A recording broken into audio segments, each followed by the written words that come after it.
반갑습니다, 여러분. 오늘 본문은 신앙의 경주, 신앙의 여정에 동참한 자들이 어떤 자세를 가져야 하는지 말씀해주고 있습니다. 많은 방해물과 연약함에 넘어져 놓고 싶고 때로는 벗어나고 싶은 믿음의 여정 속에서 우리가 무엇을 바라보며 어떻게 나아가야 할지 위로받고 또 도전받는 시간이 되기를 소망합니다. 히브리서 10장 1절에서 믿음을 지키는 크리스찬의 삶을 경주라고 표현하고 있습니다. 하나님께 달려가는 신앙의 삶을 비유하는 표현입니다. 그리고 신앙인의 삶이 경주와 같은 삶임을 비유하는 동시에 하나님의 자녀라면 반드시 겪어야 하는, 반드시 참여해야만 하는 길임을 보여주고 있습니다. 하나님께 나아가기 위해서는 이 경주와 같은 삶에 반드시 동참해야 함을 의미합니다. 경주가 무엇일까요? 내가 목표한 지점을 향해 계속해서 나아가는 과정입니다. 물론 목표 지점을 향해 달리다 보면 지칠 때도 있고 내가 맞게 가는 중인지 확신이 서지 않을 때도 있습니다. 때로는 지쳐 경주를 포기하고 싶을 때도 있습니다. 신앙의 여정도 비슷합니다.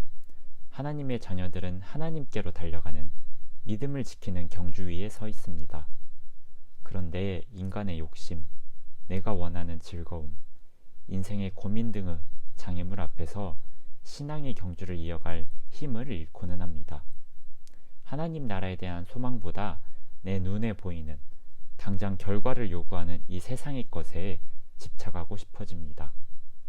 그렇게 하나님으로부터 한눈 팔다 보면 어느새 내가 어떤 경주를 하고 있는지, 어떤 경주를 해야 하는지 그것조차 인식하지 못하게 됩니다. 그런 우리에게 오늘 본문은 인내를 가지고 경주의 끝까지 임하라고 말합니다. 이 경주에서 벗어나기는 싫지만 동시에 인내하기 싫고 인내할 인내가 없는 우리는 어떻게 인내하며 이 길을 계속해서 갈 수 있을까요? 그 비결 또한 말씀을 통해 소개해주고 있습니다. 바로 예수님의 삶을 내 신앙의 모범 삼는 것입니다. 예수님의 삶을 보며 내 신앙의 유일한 모범 삼을 때, 예수님 닮기를 내 삶의 유일한 소망 삼을 때 내 안에 없던 인내가 생기고 내 신앙 성장을 위한 징계를 감당할 힘이 생깁니다. 예수님의 삶이 어떠했습니까? 기쁨을 위하여 십자가를 인내하셨고 부끄러움을 개의치 아니하셨습니다. 예수님이 바라던 기쁨은 본인을 위한, 개인을 위한 기쁨이 아니었습니다. 십자가에 못 박히는 낮아짐을 통해 온 인류의 죄 문제를 해결해 우리를 구원의 길로 초대해 주신 기쁨이었습니다. 우리를 죄인에서 하나님의 백성으로 높여주시기 위해 스스로 낮아지신 것이 예수님의 기쁨이었습니다. 오직 우리의 구원을 위한 희생이 예수님에게는 기쁨이고 즐거움이었던 것입니다. 그리고 그 기쁨을 향해 가는 여정 속에서 겪어야 했던 부끄러움을 개의치 아니하셨습니다.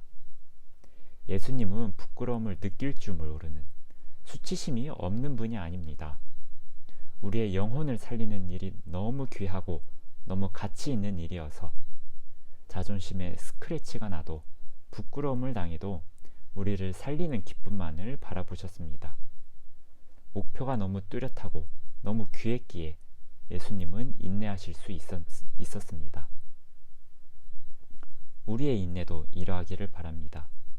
나의 힘으로 하는 인내가 아닌, 어쩔 수 없는 인내가 아닌, 어떤 인내를 요구하더라도 하나님을 향해 나아가는 이 길이, 나를 내려놓고 이웃을 사랑하고 이웃을 살리는 이 길이 너무나도 귀하고 기쁘기에 감당하는 인내를 가져봅시다.